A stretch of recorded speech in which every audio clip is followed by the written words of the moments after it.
Good morning mga guys, mga ka-HRG, mga katander. Dito po ako sa Barangay Babato. Papunta po ito ng Kalamba. Galing ka po ng Nubali, paakyat ng Marcos Mansion, Barangay Kasili, diretso Tagaytay, kumaliwa ka. Ito po yung way, papunta po dito sa Barangay Babato. Dati po ito ay hindi pa madadaanan. Ito po rough road, may part po na rough road pa lang. Yan, mabahaba po yan. Ngayon madadaanan na po ng motor sa kabike, pero 4 wheels po hindi madadaanan. Ito po yung bulubundukin sa gilid po ng Tagaytay. Yan po guys. Kumbaga gubat talaga to nung araw. Nilagyan lang po ng kalsada para diretso po ng Kalamba. Kasi ang Barangay Babato ay sako po ng Kalamba, Laguna. Yan guys oh. May mga makinarya pa.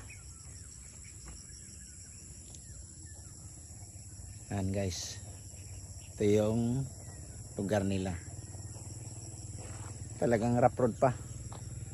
Nakakadaan, motor, saka bike, pahirap pa naman. Pag tagulan, mahirap. Maputik dito.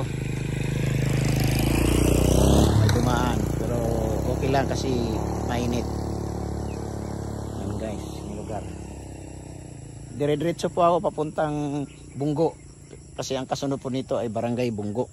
Sako po ng Kalamba. Narating ko na po yung Barangay Bunggo noon pa. Kasi may kasamahan kami na tricycle driver sa Barangay Bunggo. Yan po, may mga bahay oh. Mga rest house nasa bundok. Ang ganda. Yan.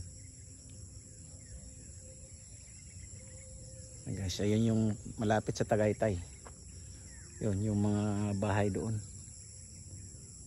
Medyo malabo lang kasi pagi pa ngayon sa Tagaytay mga guys, mga katander. Ito po yung Barangay Kasili. Itong side na to. Umikot lang po ang kalsada. Umakyat tapos pababa.